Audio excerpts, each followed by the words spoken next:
This is our ongoing series on Meet Your Councillor, and today from Portsmouth District, I have Don Amos. I'm so glad you came in today. Oh, thank you, Donna. It's awesome to be here.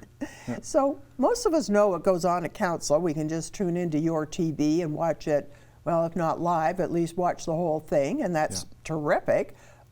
But it isn't, you don't just meet every second Tuesday and no, you have there's lots of behind the scenes meetings that take place leading up to council, and a lot of it is committee work that the public wouldn't necessarily be aware of.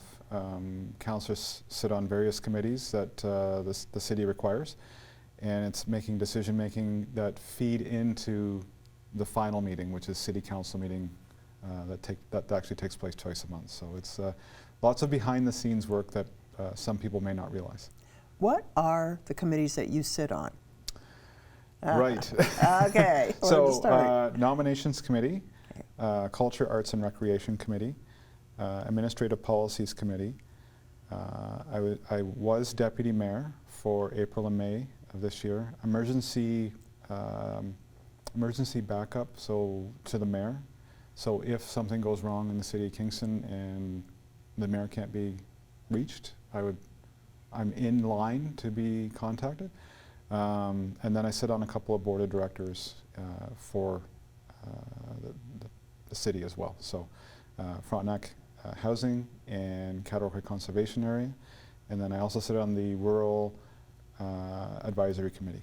So that's a lot. Yep, there's a few committees in there. So a couple of nights a week, there you are out there on committee meetings and so on, and reading copious amounts of paper, I can only imagine. Yeah, it would be a very unusual week for me to have a full week of nothing, like no meetings at night, because I work full time in another gig. Yeah, right. Yeah. But yeah, executive director of the senior citizen or the senior center, nothing to that. Yeah, yeah. So it's making sure, and my board has been very understanding, but it's making sure that I load my activities up at night. There are some committees that meet during the day, and I can't load up on a lot of those. So I need the ones we're able to pick and match to my schedule are in the evening. So it helps with that. It's like having a second gig. Yes. Yeah. Yeah. When we, and I did a lot of research going into this. I met with former councillors, current councillors, leading up to, do I want to run for a city council position? And everyone is very open and honest and said it's supposed to be a part-time job, but it leans heavily towards a full-time job. So there's nights where you put a lot of hours in, and there's nights where it's quieter, and then you got to make sure you really block some family time off to allow for those times to get your family together and do some fun activities as well. So right. Wow. So of all the committees, the one that I found fascinating was nominations. And I know it sounds on the surface, I've got to admit, I didn't know such a thing existed. I thought that each board, the library board, the police board, they just went out and recruited their own. Yeah. I didn't know there was a whole committee that reported to City Hall that did all this. Yeah, so there's 6 councillors that sit on that committee. So that there's no public, it's just 6 councillors. And the nomination process runs through the clerk's department. So we put out a call to the greater city of Kingston, indicating what committees have vacancies, and we ask the public to send their resumes in, send their any of their background information that would help us in our decision-making process. When the package is brought together last year, we received I think it was a little over 1,100, 1,200 pages of documents we had to read in preparation for the various committees. And then the 6 of us have to figure out, we're given a list of first rankings, second rankings, third rankings, and we try to load everyone up with their first ranking, ideally, into what committee they want to be on. Some people only give us 2, some people only give us 1, and some people give us 3. So then we try to match as best we can the talent and skill level to that committee, and it helps the committee and decision-making process when you can load some experts or some people that have some expertise in that area. That is a lot of work. It can be. It can be. So are different committees different times of the year, or is it top heavy, like September seems to be the time when everything starts? Yeah, the most committees, I shouldn't say most, Some committees are only run per year, so it's a 12-month engagement. The city will put a call out in October and November, or September, October for, we have these committees that are going to have positions available. And then in November, the clerks compile all of that and give it to the 6 councillors, and then we meet in November. Ideally, a deliberation happens on the same night for all of the committees. We were successful last year in doing that. And then in December, the notifications go out to the public to say, congratulations, you will be on this committee, and here's your meeting time, and this is who you should be contacting from there. So do you get more people than you need, or do some positions just can't fill them? Yeah, we've got, and huge credit to Kingstonians, we've got great civic engagement on most of our committees. There are some committees that are, they could use more applicants. And so sometimes when that happened last year, one of them, I believe, was the Rural Advisory Committee. We didn't have a big enough selection to choose from, so we went to the clerk's department and requested, please put this back out for advertisement, requesting more engagement from the public, and we were able to get some more applicants, and then we met, it was either later in December or early January, to look just at that committee and load them up, and then they were able to activate very quickly from that point. I know that going into this selection of this year, there is one committee that is light right now, but we'll have a discussion about that next week to figure out what's the next course. Do we need to go back out to the public, or can we make the right selection with the group we have? The initial reaction right now, from my point of view, is it's a little light, and it probably should go back out to the committee, but I'm one of 6. Can you tell me which committee, or is that?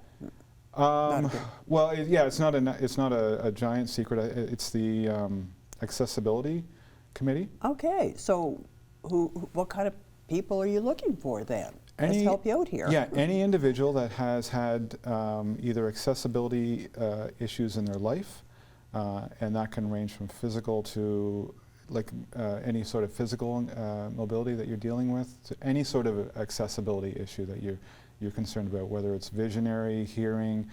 Those are all important factors that we want to have individuals on the committee, so we can understand the situations and really make informed decisions when we're doing policy development. What about a caregiver? Yeah. I would think someone who's had raised a child with accessibility issues would be absolutely terrific to have. Yeah. So anybody out there with, yes, you can make a contribution for sure. Yeah, we've got, like I said, most of our committees, we've got great engagement, but there are a few, and I believe it's the Accessibility Committee right now is a little light, so that may go back out to the public. And I know that once in a while the clerk's department will say we have an addendum. We've received a couple of late resumes that have come in. That's okay right now. Yeah, if you're interested in that one, we can load it up and probably include you in there. I shouldn't speak on behalf of the clerk's department, but they've been the clerk's department has been awesome. They are very good at trying to make sure that the councillors are informed. And then when there's a late applicant, they say it is late, but it may add some importance and some expertise to the committee. Oh, right, so a little bit of flexibility there. Yeah, that's good. Which committee gets the most, I'm going to say police, that you get more people who want to be on the police board than any of the others? Yeah, the police is very active. Yes, it's been a while since I can remember all of the committees. The library board is very, very popular. We get a ton of applications for that. The health board, another one, very, very popular. Oh, okay, so I can see that. Yeah, so there are some committees that are very high interest for the public. And so, yes, the police is definitely one of those as well. Okay. Yeah. And Frontenac Housing, people are always concerned about our housing situation and our housing providers. So there's some people that have some expertise in that area. So we're always interested in how you can benefit the organization with your expertise and stuff like that. So, how do you make sure that you're not getting people who have an agenda, a very personal agenda, and that's the reason they want to be on this committee? Yeah. Someone who's they're disruptive. I don't know a better way to put it, but the ones who think it's their right to come in and just disrupt whatever it is. And how do you get around, and what do you do with that? Good question.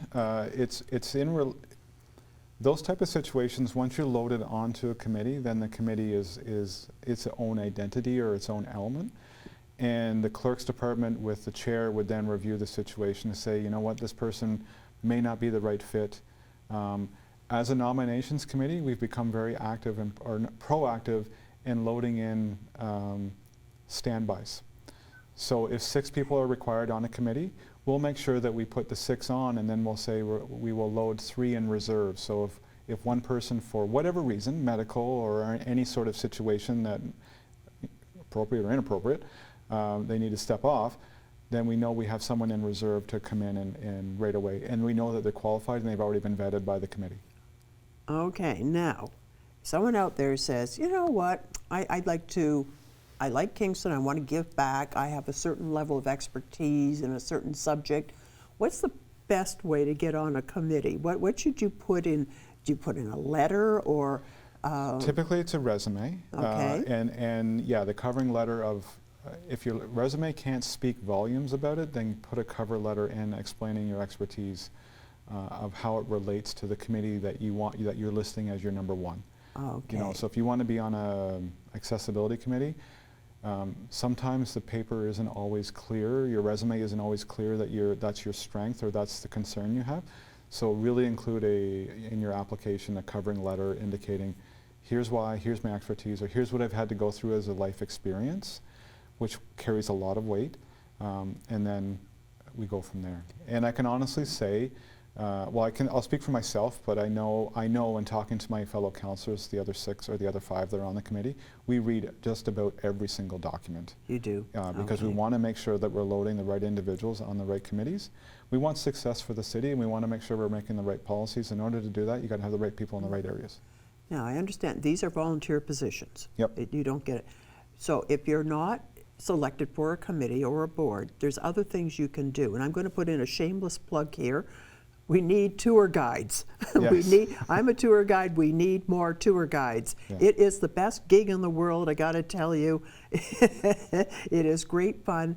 But there's other volunteer opportunities within the city, research, Yeah. heritage research. I have a friend who does that.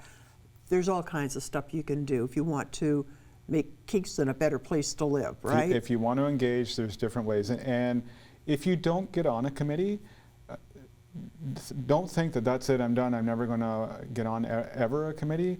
Persistence, and you can have a conversation. Sometimes individuals will have a conversation with the clerk's department to say, can you tell me why I didn't get on? And sometimes they can, sometimes they can't. I don't know. I don't want to put words in the clerk's department's mouth, but if you think your CV is a little weak, then volunteer in that realm to get a better understanding. Like if you want to sit on a certain board, then maybe volunteer in that area so you understand a little bit more, and then you can add it and then reapply next year, and that'll go a long ways. That's great advice. Yeah. Super advice. Yeah.